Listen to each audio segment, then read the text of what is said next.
상처에서 벗어나는 길이라는 제목을 가지고 하나님 말씀 함께 좀 나눠보려고 합니다. 야곱의 가문을 보면 정말 소망이 없습니다. 야곱 입장에서 보면 아들을 잃어버린 아버지의 슬픔이 있고 또 동생을 판 형들의 비극이 있습니다. 조금 줄이세요. 또 울리네. 동생을 판 형들의 비극이 있습니다. 그 형제 중에 유다는 자기 동생 야곱을 팔았다는 것 때문에, 요셉을 팔았다는 것 때문에 엉망진창인 삶을 살아요. 다른 형제들도 비슷하죠. 늘 모이면 우울하고 동생을 판 형들의 죄책감, 또 아들이 죽었다라고 생각하는 아버지의 그 소망 없음, 절망감, 이런 것이 이 가문에 가득한데, 이런 때에 엎친 데 겹친 격으로 대기근이 찾아옵니다. 우리가 창세기 41장을 보면서 대기근에 관한 말씀을 읽었는데, 육신의 기근과 영혼의 기근이 함께 찾아온 거예요. 인생을 살다 보면 이런 기근의 때가 있습니다. 다시 한번 42장을 보시겠습니까? 창세기 42장을 다시 한번 넘기셔서 이렇게 보시면 1절이죠. 1절에 보시면 그때 야곱이 애굽에 곡식에 있음을 보고 아들들에게 이르되 너희는 어찌하여 서로 바라보고만 있느냐. 절망한 사람들이에요. 너희는 어찌하여 바라만 보고만 있느냐. 애굽에 양식이 있다는 말을 들었다. 열 아들 머릿속에는 애굽 그러면 벌써 머릿속에 떠오르는 생각들이 있죠.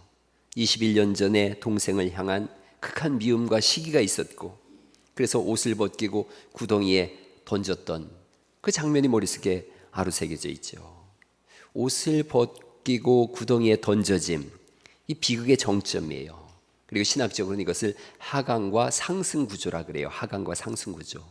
여기서 떨어지지만 국무총리로 올라간 것, 그것을 예수님의 죽으심과 부활로 예표하고 있어요. 어찌저찌 됐든 그렇게 팔았다가, 그렇게 죽이려고 했다가 상인들에게 노예로 팔았어요. 주마등처럼 그들의 내리를 스쳐가는 거예요. 그래서 이제 아버지의 명을 따라서 묵묵히 애굽으로 말없이 걸어갑니다. 인생의 쓴뿌리는 평생 자리를 잡고 와 있어요. 이들의 가정은 심리학적으로 말하면 성인아이적 가정이에요. 야곱의 가정, 성인아이적 가정이에요. 그 시작은 아버지의 편애로부터 시작됩니다. 자기 스스로가 볼 때도 부인 4명이에요. 각기 배다른 아들이 12명이나 있어요. 정상적인 가정이 될 수가 없어요. 거기 42장 거기 말씀 보시면 그 4절 말씀에 그렇게 10아들을 보내면서도 야곱이 요셉의 아우 베냐민은 그의 형들과 함께 보내지 아니하였다. 이는 그의 생각에 재난이 그에게 미칠까 함이었더라. 여전히 야곱은 이 성인아이적 가정 속에서, 편애 속에서 벗어나질 못해요. 자, 그렇게 10명의 형제들이 이집트로 내려갔어요. 그리고 예법에 따라서 요셉한테 엎드려 절을 합니다. 이 창세기 37장 7절에 11곡식단이 내게 절을 했다라는 그것이 성취되는 시간이에요. 하나님은 하나님의 역사를 진행해 나가십니다. 그리고 이제 21절 말씀 보시면 42장 21절에 어려움을 겪을 때에 이들이 이렇게 얘기해요. 42장 21절 말씀을 다시 한번 같이 읽어볼까요? 시작. 그들이 서로 말하되 우리가 아우의 일로 말미암아 범죄하였도다. 그가 우리에게 애걸할 때에 그 마음의 괴로움을 보고도 듣지 아니하였으므로 이 괴로움이 우리에게 임하였도다. 아우의 일로 범죄하였도다. 이들의 마음속에 그 요셉에 대한 그 마음이 여전히 자리 잡고 있는 거예요. 그 상처가 있는 거예요. 요셉 스스로도 보면, 요셉도 41장 51절을 보시겠어요? 바로 앞에 있으니까 41장 51절에 요셉이 이렇게 얘기하거든요. 요셉이 총리가 된 다음에 아들을 낳았어요. 그리고 51절에 요셉이 그의 장남의 이름을 므낫세라 하였으니, 므낫세 잊어버렸다 이런 뜻인데, 하나님이 내게 내 모든 고난과 내 아버지의 온 집을 잊어버리게 하셨다 함이라. 아, 므낫세라고 이름을 지면서 나 다 잊어버렸다. 다 잊어버렸다. 그 요셉은 자기가 잊어버렸다고 생각했어요. 형들이 자기를 죽이려고 했다가 팔아먹은 것을 자기도 잊었다 이렇게 생각을 했는데, 해결되지 않은 상처는 지속적으로 되살아납니다. 성인아이에 대한 설교를 오래전에 했는데, 성인아이는 역기능 가정이라 그래요. 역기능. 가정이 선기능을 해야 되는데, 순기능을 해야 되는데 역기능을 하는 거예요. 아버지가 알코올 중독자라든가 또는 폭력이 있다든가 서로에 대한 무관심이라든가 또는 지나친 과잉보호도 마찬가지예요. 순기능을 해야 되는 가정이 역기능을 해요. 여기서 태어나면 겉은 어린이 된데 속은 여전히 어린아이인 거예요. 속에 있는 어린아이가, 내면에 있는 어린아이가 자라지 않으니까 감정 표현의 어려움을 겪습니다. 자기 마음을 터놓고 얘기하지 못해요. 또 누군가가 친밀하게 다가올 때에 두려워합니다. 사람과 가까이 지내는 걸 어려워합니다. 또 자존감이 되게 낮아요. 자기를 형편없는 사람이라고 생각하고 또 자기를 비난합니다. 나는 이래, 난 원래 이렇게 못됐어, 난 망할 줄 알았어, 이렇게 하고 과거에 얽매인 삶을 살아요. 과거에 끔찍했던 기억이 자기를 자꾸 얽매이는 거예요. 성인 아이는 결혼을 할 때 어른하고 결혼을 못해요.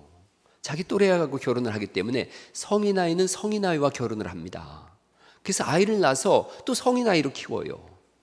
그러니 성인 아이적 가정은 대대로 계속해서 이걸 끊지 못하면 계속 어린 아이만 그 가정에 있는 거예요.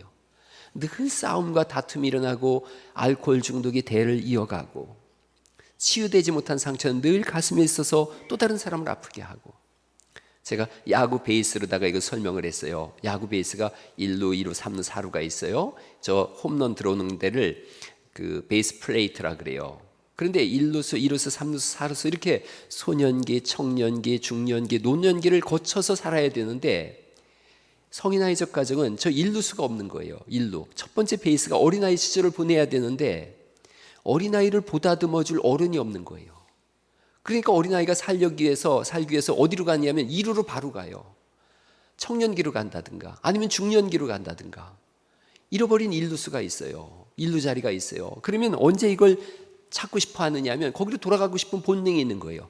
술을 마신다든가 상황이 어려워진다든가 자기 정신이 아닐 때엔 1루수로 들어가서 어린아이 같은 일을 해요. 아이들이 엄마를 때리지 않습니까? 그러면서 자기가 힘이 세다고 생각하는 거예요. 엄마가 아야 하면 제가 알려드렸죠. 아기가 엄마를 때리면 손을 확 깨물어 주라고. 그래서 다시는 못 때리게 하라고. 엄마를 이렇게 찰싹 때리면 죽도록 패서 엄마가 힘이 더 세다는 걸 보여줘야 돼요. 그래야지, 안 그러면 아이는 자기가 엄마보다 힘이 세서 이긴다라고 생각해요. 엄마가 사랑해서라는 걸 생각 못하고. 그러니까 이건 건강하지 못한 가정에 대한 이야기인 거예요. 이 요셉도 잃어버린 일루스, 어린 시절을 다 잊었다고 생각했는데 므낫세라고 아들 이름까지 전했는데 여전히 그 쓴뿌리가 있는 거예요. 그래서 형들이 와서 절을 할 때에 어떻게 하느냐 하면 42장 7절 말씀을 보시겠어요? 요셉이 보고 형인 줄 아나 모르는 체하고 그 다음에 어떻게 얘기해요? 엄한 소리로 그들에게 말하여 이르되 너희가 어디서 왔느냐? 그르되 이르되 곡물을 사려고 가나안에서 왔나이다. 엄한 소리로. 그리고 42장 9절에는 물론 형 동생에 대한 생각 때문에 그렇지만 이렇게 얘기해요. 9절 또 읽어보죠. 시작. 요셉이 그들에게 대하여 꾼 꿈을 생각하고 그들에게 이르되 너희는 정탐꾼이라 이 나라의 틈을 엿보려고 왔느니라. 그 순간 형들이 얼마나 두려움에 사로잡히겠어요. 21년 전에 구덩이에 던져졌다가 상인들에게 팔렸던 자신의 모습이 형들에게 지금 재현되고 있는 거예요.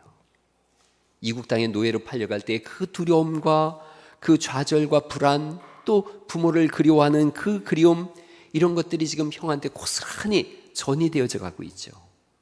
그 상황 속에서 이 형들이 이제 그때를 떠올리면서 우리가 아우의 일로 인하여 이런 어려움을 겪는구나. 아우의 일로 인하여 21년 동안 꺼내놓고 싶지 않았던 그 상황을 직면하고 있어요. 이런 죄는, 해결되지 못한 죄는 따라옵니다. 요셉의 형들은 통곡을 합니다. 형들은 자신들이 독실하다고 얘기하거든요. 11절에 그 말씀이 있어요. 우리는 다 한 사람의 아들들로서 확실한 자들이니 당신의 종들은 정탐꾼이 아니니이다. 확실한 자들이라고 하는 이 말씀을 그 개역 한글에서는 독실한 사람들입니다. 우린 정직하고 바른 사람들입니다라고 고백을 해요. 그랬더니 요셉이 말하죠. 너희의 정직함을, 너희의 진실함을 증명해봐라.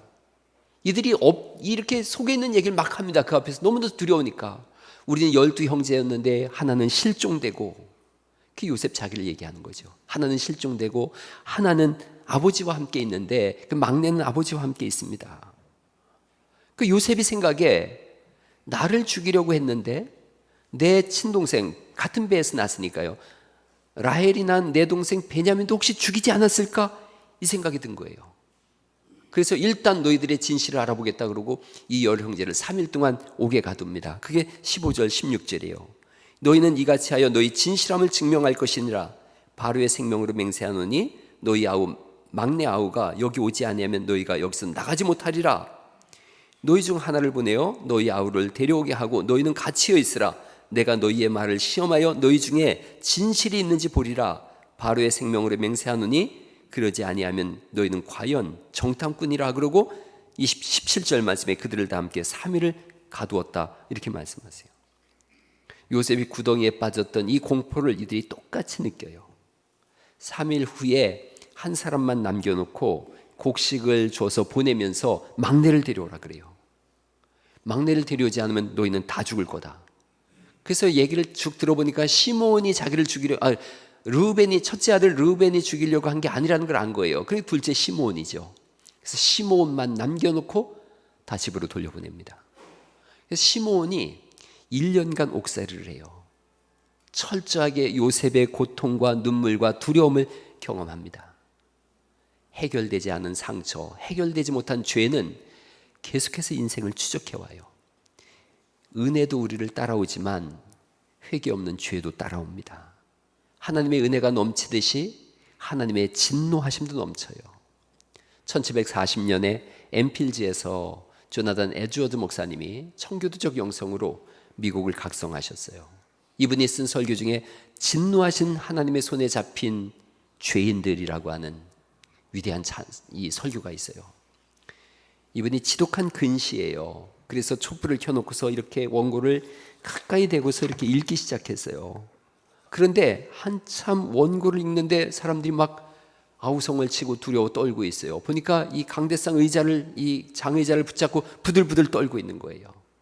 설교의 내용이 이렇습니다. 예수님을 믿지 않는 분들은 아직 넘어지지 않았고 지금도 넘어지지 않고 있는데 그 이유는 하나님께서 정하신 때가 아직 오지 않았기 때문입니다. 정한진 때가 오면 그들이 실족하리라고 말씀하십니다. 하나님의 공의의 칼은 매 순간 악인의 머리 위에서 번쩍이고 있습니다. 하나님 공의의 칼날이 사용되지 않은 것은 오직 하나님의 주권적인 자비와 의지 때문입니다. 지옥은 준비되어져 있고 불은 예비되어 있으며 용광로는 지금 뜨겁게 달구어져 악인들을 받을 준비를 하고 있고 불꽃은 지금 크게 이글거리고 있습니다. 해결되지 않은 죄악을 가진 그 영혼은 저 용광로에 집어던져질 것입니다. 찬송가 9장을 우리가 아는데 하늘이 가득 찬 영광의 하나님, 온 땅에 충만한 존귀하신 하나님, 생명과 빛으로 지혜와 권능으로 언제나 우리를 지키신 하나님, 온 세상이 하늘에 가득 찬 영광, 온 땅에 충만한 그 모든 것들이 하나님의 영광을 노래하고 있는데, 하나님을 증거하고 있는데 하나님을 외면하고 여전히 죄악 속에서 하나님 앞에 나가지 않는 죄인들, 그들을 향해서 하나님은 진노하고 계십니다. 무신론자 중에 리처드 도킨슨이 있어요. 이 사람들은 이런 걸 주장합니다. 물질은 원래부터 존재했다. 그리고 앞으로도 영원히 존재할 거다. 원래부터 존재했던 그 물질에서 생명이 나왔다 그래요. 그런데 하나님이 원래부터 존재했다, 이거를 믿지 않습니다. 하나님이 원래부터 존재하셨고 그 하나님으로부터 만물이 쏟아져 나왔다는 것을 인정하지 않고 물질이 원래부터 있었다 이렇게 얘기를 해요. 아니, 하나님은 인정하지 않으면서 물질이 원래부터 있었다 이것만 주장하고 있어요. 우주는 생각이 없고 지성이 없고 인격이 없고 비인격적 물질이에요. 우리는 인격이 있고 희망과 사랑과 기쁨과 그리고 생각과 지성을 가지고 있어요. 비인격에서 인격이 나올 수 없거든요. 하나님은 지정의를 가지신 분이시고 무한한 사랑이신 줄 믿습니다. 하나님이 세상을 지으셨어요. 하나님이 사랑하시고 우리를 품으세요. 하나님을 부인하고 하나님 없이 살겠다고 하면 하나님은 그 소원 들어주세요. 그래서 나 없는 곳에 가서 살아라. 거기가 지옥이에요. 빛이 없는 곳, 생명이 없는 곳, 기쁨과 소망이 없는 곳, 사랑이 없는 곳, 해결되지 못한 죄를 가지고 사는 영혼이 가는 곳이에요. 조나단 에드워드 목사님의 설교의 중간 부분은 이렇습니다. 불신자들은 하나님의 손에 붙잡혀 지옥의 뚜껑 위에 매달려 있습니다. 그들은 지옥불에 들어갈 일을 했고 이미 그렇게 선고를 받았습니다. 그 비참한 세계, 그 유황불이 타고 있는 불못이 여러분의 발밑에 펼쳐져 있습니다. 하나님의 진노의 활은 당겨져 있고 화살은 곧장 날아가서 여러분의 심장을 관통할 준비가 되어 있습니다. 분노하시는 하나님이 이 화살을 쏘지 않겠다는 약속을 하신 것이 성경에는 없습니다. 쏘지 않아야 할 의무도 하나님은 가지고 있지 않습니다. 지옥은 겁을 주기 위함이 아니에요. 성경은 지옥은 실존한다라고 말씀하고 있고, 히브리서 9장 27절에 있는 말씀인데 같이 한번 읽어보시겠습니다. 시작. 한 번 죽는 것은 사람에게 정하신 것이요 그 후에는 심판이 있을 것이다. 그 심판이 있고 그리고 영원한 지옥에 떨어진다면 예수님께서 친히 말씀하신 대로 마가복음 9장 48절에 거기에서는 구더기도 죽지 않고 불도 꺼지지 아니하느니라 라고 말씀하세요. 우리에게 물어보는 거예요. 어디서 눈 뜨고 싶은가? 눈을 떴을 때 천국인가 지옥인가? 주님이 우리에게 물어보시는 거예요. 너는 어디서 눈 뜨고 싶으냐? 어디서 영생을 보내고 싶으냐? 해결되지 못한 죄의 결과 시므온은 감옥에 갇힙니다. 해결되지 못한 죄를 가지고 있었던 이 열 형제의 가슴은 통곡합니다.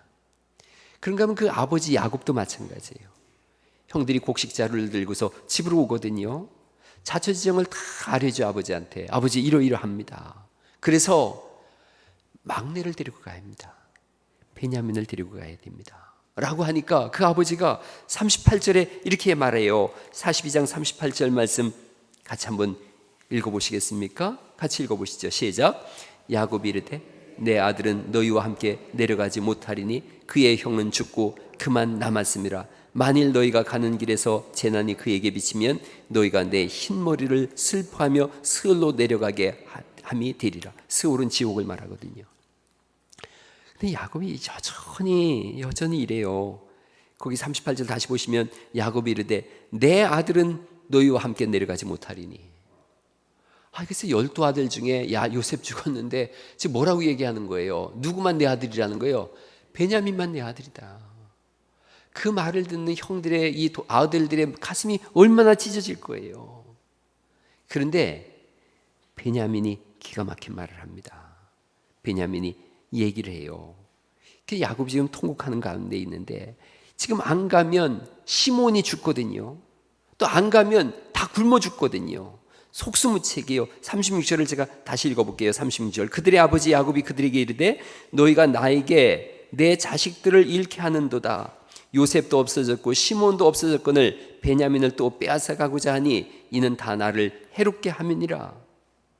여러분, 이렇게 위기 상황 속에 있는데 이 42장에 보면 한 사람도 하나님을 찾지 않아요. 이게 너무 기가 막힌 일이지 않습니까? 요셉의 사건을 우리가 읽었잖아요. 바로왕 앞에서 하나님을 고백하잖아요. 하나님께서 꿈을 편안하게 해석해 줄 겁니다. 하나님이 알게 하십니다. 하나님을 계속 말하고 있거든요. 우상의 나라에서 태양신의 아들이라고 하는 그 바로왕 앞에서 전능하신 하나님을 고백하고 있는데 요셉은, 그런데 이 요셉의 형들과 야곱은 하나님을 찾지 않아요. 이게 참 기가 막힌 일이에요. 겉으로는 그리스도인인 것 같은데 결정적 순간, 위기의 순간에 하나님을 찾지 않아요. 그래서 지금 이 야곱의 신앙과 야곱의 10명의 아들들의 신앙이 허상에 가까워요.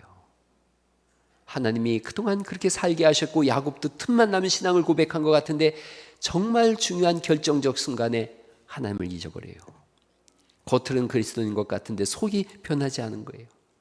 언제가 제가 그런 이야기 드려졌어요. 어느 교회가 당회가 열리는데 목사님이 청심환 먹고 들어갔다고. 제가 그 얘기를 들으면서 목사님만 청심환 먹고 들어갔을까? 장로님들 중에 마음 착한 분들도 역시 청심환 먹고 들어갔을 거다. 기가 막힐 일이지 않습니까? 교회에서 가장 신앙이 좋고 좋은 심성과 덕성을 가진 분이라고 하는 분으로 장로와 목사를 세웠는데 청심환 먹고 들어간다면 그 교회는 볼장 다 본 교회예요. 속이 안 바뀌면 청심환 먹고 들어가는 당회가 열리고요, 속이 안 바뀌면 청심환 먹고 들어가는 교회가 되어져요. 교회가 혼란과 복잡과 다툼 속에 있다면 성도들이 교회 올 때 청심환 먹고 오지 않겠어요. 속이 편하고 속이 변화되면 평안하고 만남이 즐겁고 행복한 줄 믿으시기 바랍니다. 그게 교회여야 되지 않겠어요? 가정이 마찬가지예요. 집에 들어갈 때 아내가 저녁에 들어갈 때 청심환 먹고 들어간다면 그게 어떤 가정일까요? 아이들이 아버지가 문 여는 소리 띵동 누르는 순간 가슴이 덜컹해가지고 어떡하지 하고 불안에 떨고 있다면 그런 가정 거의 지옥 같지 않을까 하는 거예요. 나라도 마찬가지예요. 지금 참 혼란한 시기를 우리가 12월 3일을 지나서 왔는데 그때 얼마나 두려웠어요. 박세현의 시 속에 행복이라고 하는 시가 있어요. 그 시가 참 재밌습니다. 오늘 뉴스를 말씀드리겠습니다. 오늘 뉴스는 없습니다. 우리나라 국영방송의 초창기 일화다. 나는 그 시대에 감히 행복이란 말을 적어 놓는다. 저는 이게 참 좋아요. 오늘 뉴스 없습니다. 오늘 사고 없습니다. 오늘 다툼 없습니다. 오늘 행복합니다. 이래야 되는데 뉴스를 볼 때마다 불안한 거예요. 사건 사고가 너무 많은 거예요. 일상이 지루하고들랑 여러분 그게 행복인 줄 받아들이시기 바랍니다. 별일 없음 그게 행복이에요. 제가 교회 주보에 교회 소식을 이렇게 늘 넣는데 이번 주 어제는 뭘 누르려고 보니까 특별한 일이 없어요. 그래서 이렇게 띄어쓰기를 이만큼씩 벌려놨어요. 5개에서 이만큼씩 벌려놨어요. 별일 없음. 교회에서 가장 행복한 거 사건 사고 없음, 다툼 없음, 그리고 성도들이 나와서 기도함. 야곱의 가족들은 지금 과거의 상처에 묶여서 한 발자국도 나가지 못하고 있는데 그 상황 속에서도 하나님을 찾지 못해요. 루벤이 해법을 내놓습니다. 루벤이 내놓은 해법이 37절에 있는 말씀인데 같이 한번 읽어보시죠. 37절 시작. 루벤이 그의 아버지에게 말하여 이르되 내가 그를 아버지께로 데리고 오지 아니하거든 내 두 아들을 죽이소서 그를 내 손에 맡기소서 내가 그를 아버지께로 데리고 돌아오리이다. 여러분 이 성경은 42장은 샌드위치적 기법으로 써져 있어요. 무슨 얘기냐면 처음 부분에서 산다라는 말씀과 마지막 부분에서 내가 데리고 오겠다, 살려오겠다라는 말씀으로 이렇게 써져 있어요. 그러니까 이걸 수미상관 형식이라 그래요. 머리와 꼬리에 산다라는 말씀을 넣고 그 안에 이렇게 사건들을 포진해 놓은 거예요. 성경이 그런 형식을 잘 쓰는데 그래서 성경을 읽으면서 사는구나 이걸 금방 알 수 있게 해줘요. 다시 한번 보시겠어요? 42장 2절 말씀 42장 2절 말씀을 같이 한번 읽어보시죠. 시작. 야곱이 또 이르되 내가 들은즉 저 애굽에 곡식이 있다 하니 너희는 그리로 가서 거기서 우리를 위하여 사오라. 그러면 우리가 살고 죽지 아니하리라. 우리가 살고 죽지 아니하리라. 이렇게 머리 부분에 우리가 살고 죽지 아니하리라라고 써 있고 그리고 37절 말씀에 그를 내 손에 맡기소서 내가 그를 아버지께로 데리고 돌아오리이다. 이렇게 써 있어요. 그래서 서론과 결론 부분에 살겠구나 이걸 알려주고 있어요. 여러분 옆에 분한테 한번 이렇게 얘기해 보세요. 살고 죽지 않을 것입니다. 한번 해보시죠. 시작. 살고 죽지 않을 것입니다. 그렇습니다. 주님 앞에 나오면 살고 죽지 않는 줄 믿으시기 바랍니다. 여기서부터 실타래가 풀리는 거예요. 루벤이 기가 막힌 얘기를 하지 않습니까? 교회 다니면서 평생에 듣던 말씀이 그건데요. 내 아들을 죽여서라도 살리겠습니다 하는 거예요. 여러분 이게 하나님이 우리에게 하신 말씀이에요. 내 아들을 죽여서 너를 살리겠다. 이사야서 53장 5절에 있는 말씀인데 그가 찔림은 우리의 허물 때문이요 여기 그는 그리스도 예수님이세요. 그가 상함은 우리의 죄악 때문이라 그가 징계를 받음으로 우리는 평화를 누리고 그가 채찍에 맞음으로 우리는 나음을 받았도다. 살고 죽지 않을 겁니다. 내 아들을 내서라도 내가 살릴 겁니다. 로마서 5장 8절이 이 말씀을 받아서 이렇게 표현하고 있습니다. 같이 한번 읽어보시죠. 시작. 우리가 아직 죄인 되었을 때에 그리스도께서 우리를 위하여 죽으심으로 하나님께서 우리에 대한 자기의 사랑을 확증하셨느니라. 여기서부터 실마리가 풀리는 거예요. 야곱 가문의 새로운 역사가 여기서부터 시작되는 거예요. 루벤이 정말 자기 서모 비라와 간통함으로 인해서 그렇게 장자로서의 체면이 바닥에 떨어졌었는데 가장 결정적 순간에 그가 자기 아버지에게 말을 해요. 내 두 아들을 내서 당신한테 드릴 테니 내가 베냐민을 데리고 오지 못하면 내 두 아들을 죽이세요.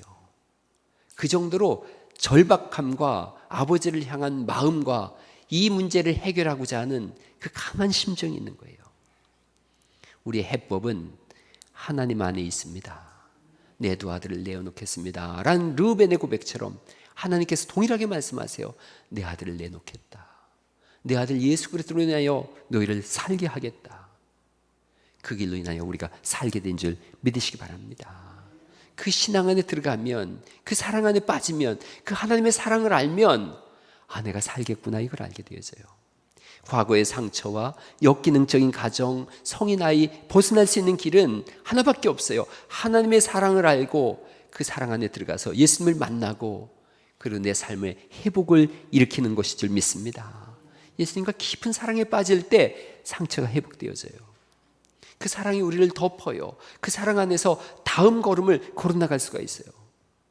하나님의 사랑에 빠진 사람의 고백이 아가서인데, 요즘 새벽마다 아가서를 읽고 있지 않습니까? 아가서 5장 16절 말씀에 보면, 같이 한번 아가서 5장 16절 말씀 읽어볼래요? 시작.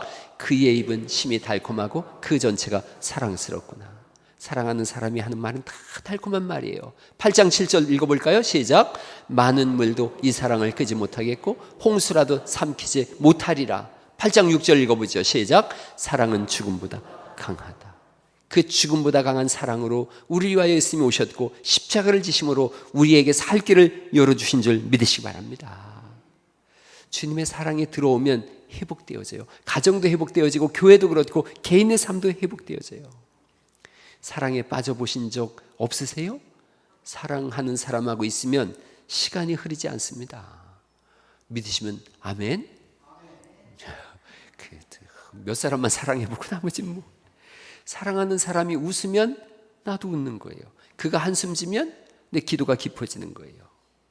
여러분, 예수님과 깊은 사랑에 빠지셔서 모든 상처에서부터 벗어나는 은혜가 있기를 간절히 축원합니다. 그 사랑이 올 때에 두 가지 적용점을 한번 찾아봤습니다. 지금 이들의 마음속에 늘 상처가 있어요. 그런데 칼을 내려놓는 거예요. 마음의 상처를 내려놓는 거예요. 마음에 품었던 칼을 내려놓는 거예요. 요셉의 마음도 잊어버렸다, 므낫세다, 잊어버렸다 그랬는데 칼이 있었거든요. 잊은 것 같은데 여전히 꿈틀거리고 있는 거예요. 그 칼은 다른 사람만 죽이는 게 아니라 내 속에 있으니까 나를 찔러 죽이는 거예요. 예수님의 사랑이 우리 안에 들어오면 상처 입은 가정이라고 할지라도 칼이 마음에서 내려지는 줄 믿으시기 바랍니다. 어린 시절에 저도 중학교 다닐 때 전부 선생님이 인솔아에 가서 본 영화가 있어요. 무슨 산딸기 2 이런 거 아니고 벤허라는 영화를 봤어요. 벤허. 저 역사상 가장 위대한 걸작이라 그래요. 1959년에 개봉됐는데 무려 러닝타임이 3시간 42분이에요. 그래서 저 벤허는 중간에 인터미션이 있어요. 쉬는 시간도 있었어요. 출연진만 10만 명입니다. 저 당시엔 CG가 없었기 때문에 10만 명이 다 출연했어요. 2,500마리의 말이 동원되어졌고 200마리의 낙타가 동원됐어요. 예루살렘의 귀족이었던 유다 벤허, 여동생이 반란군 한 명을 도와줬는데 그 반란군이 본디오 빌라도를 공격합니다. 벤허 가문이 몰라 그래요. 이 반란군으로 몰려서 가족들은 십자가 처형을 당한다라고 끌려갔고 벤허는 노예가 됐어요. 가까스로 산전수전 격때 가까스로 살아남죠. 그 속에 늘 칼을 품고 있어요. 많은 고난과 이 원한으로 사로잡힌 인생이에요. 사는 목적이 복수예요. 자기 친구 살라메를 죽이겠다. 이 복수심에 불타고 있어요. 원수 갚는 일이에요. 그런 그가 예수님이 십자가에 달리시는 걸 봅니다. 베노의 마지막 장면이 그 장면이에요. 예수님께서 십자가상에서 말씀하시기를 저들의 죄를 사하여 주옵소서라고 하는 음성이 내 귀에 들리는 순간 내 손에서 검이 떠나는 것을 보았노라. 예수님이 십자가 사건을 보면서 내 손에서 검이 떠났다. 그 다음부터 이 사람은 칼을 쓰지 않습니다. 그리고 죽은 줄 알았던 여동생과 어머니를 만나요. 근데 이에게 무술을 가르쳐줬던 일더림이라고 하는 스승이 있는데 그가 벤허한테 이렇게 말합니다. 뒤돌아보지 마 벤허. 네 삶은 항상 앞에 있어. Your life, 너의 삶은 is ahead of you. 너의 앞에 있다. Not behind you. 네 뒤에 있지 않다. 너의 삶은 앞에 있다. 분노하고 복수심에 불타던 그 삶이 더 이상 후퇴하는 삶이 아니라 앞을 바라보며 사는 삶이에요. 이러면 성도는 앞을 바라보고 십자가 바라보고 가슴속에 상처를 내려놓고 그 사랑 안에서 다시 세워지는 사람들인 줄 믿으시기 바랍니다. 뭔가 상처가 있을 때 끊임없이 용서하세요. 그리스도의 사랑으로 용서하시고 검을 내려놓으세요. 그런가 하면 칼을 내려놓을 뿐 아니라 상처를 주님 앞에 내놓으세요. 여러분 여지까지 가지고 있었던 상처들이 있었다면 오늘 예배 시간에 주님, 이 상처 내가 주님 앞에 내려놓겠습니다. 목사가 돼서 늘 생각하는 게 마음이 얼마나 고단하면 교회 왔을까 하는 거예요. 교회에서 받아줘야 되지 않겠는가. 제가 성도님들하고 안 싸우는 이유가 얼마나 힘들면 교회 왔을까. 목사라도 받아줘야 되지 않겠는가. 그래서 오만 가지 얘기를 우리 교회인들은 그런 얘기 안 하지만 혹이라도 내 마음에 상처를 줘도 저는 이렇게 반격하지 않습니다. 거기에 대해서 제가 소리를 지르거나 뭐라고 하지 않아요. 오죽하면 교회에 왔을까. 목사라도 받아줘야지. 여러분 그런데 생각해 보세요.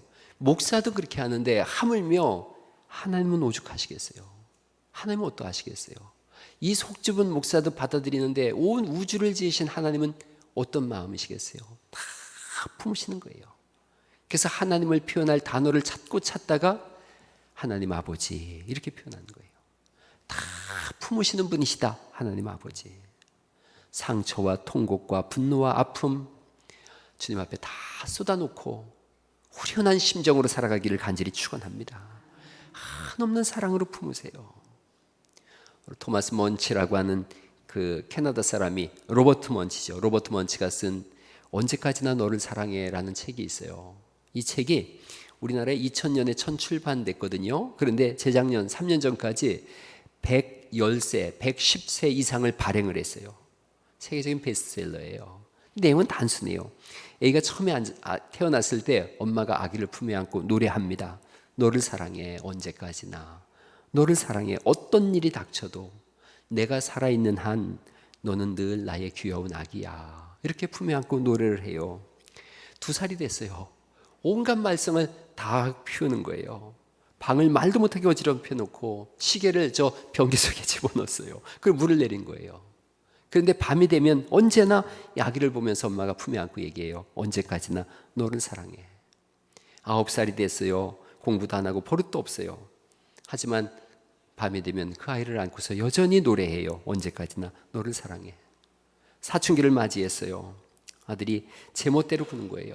엄마가 오죽하면 동물원에 팔아버리고 싶다 그래요. 그런데 저 온갖 말썽쟁이인데 여전히 밤이 되면 품에 안고서 언제까지나 너를 사랑해. 사춘기를 지나서 어른이 됐어요. 아들이 독립했죠. 이웃 마을에 살게 됐는데 버스를 타고 아들 집에 가서도 여전히 언제까지나 너를 사랑해. 그렇게 아들한테 얘기를 해요. 세월이 많이 지나서 이제 어머니가 늙었어요. 그리고 어느 날 아들에게 전화를 걸어서 도와달라고 합니다. 아들이 집에 도착해서 어머니 방에 들어가려다가 너를 사랑해 언제까지나 라고 하는 엄마의 음성을 들어요. 목소리엔 힘이 없어요. 아들이 어머니 방에 들어가서 2팔로 늙은 어머니를 감싸 안으면서 사랑한다고 노래를 불러요. 마지막으로 이 아들은 자기에게 갓 태어난 아들을 그 딸을 품고서 똑같이 노래를 불러줘요. 언제까지나 너를 사랑해. 어떤 일이 닥쳐도 너를 사랑해. 내가 살아있는 한 넌 늘 나의 귀여운 아기야. 이게 순기능의 가정이에요. 역기능의 가정은 너를 저주해. 너를 미워해. 언제까지나. 이게 역기능이에요. 순기능의 가정은 언제까지나 너를 사랑해. 여러분 우리 세대에 혹시라도 역기능적 가정에서 태어났다면 그렇게 살아왔다면 내 자녀들에게는 그 역기능의 저주를 끊으시고 순기능의 삶을 보여주는 가문으로 세워가기를 간절히 축원합니다. 그 상처를 오늘 해결해야 되는 거예요. 어떻게 해결합니까? 하나님이 우리를 안으시고서 말씀하시거든요. 너를 사랑해 언제까지나. 너를 사랑해 어떤 일이 있어도 내가 존재하는 한. 하나님이 영원하신 분이니까요. 너는 언제나 나의 귀여운 아기야. 우리는 이 세상의 가정도 가지고 있지만 영원한 하나님 나라의 가정에 속한 사람들이에요. 하나님 아버지께서 우리를 사랑한다라고 말씀하시고 성령 하나님께서 우리 속에서 엄마처럼 우리를 품으시고 있고 예수 그리스도께서 하나님 우편에서 우리를 위하여 끊임없이 간구하시면서 우리를 사랑한다라고 말씀하세요. 그 사랑 때문에 우리의 상처가 회복되어지고 우리 마음에서 칼이 떠나고 그리고 우리가 또 다른 사람들을 사랑하고 가정을 순기능적 가정으로 세워가게 되는 줄 믿으시기 바랍니다. 무한한 사랑으로 사랑하시는 분. 그래서 예수님을 믿지 않을 수가 없고 믿음으로 살아가지 않을 수가 없고 성령의 음성을 따라 살아가지 않을 수가 없으니 오늘 지금 예수님 영접하고 상처에서 벗어나는 은혜가 있기를 간절히 축원합니다. 결론적으로 요셉은 형들과 만났어요. 그리고 상처와 아픔으로 가득한 가문들을 봤어요.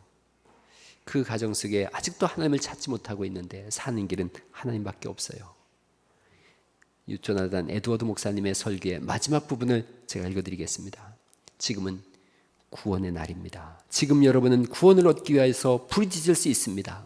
그러나 구원의 날이 지나가면 여러분이 아무리 울고 부르짖고 애원한다 할지라도 소용이 없을 것입니다.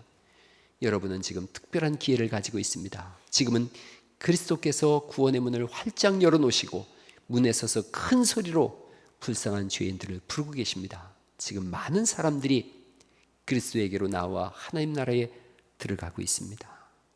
우리가 그 행렬에 껴서 하나님의 영광을 노래하며 가장 아름다운 가문들을 열어가시기를 예수님의 이름으로 축원합니다.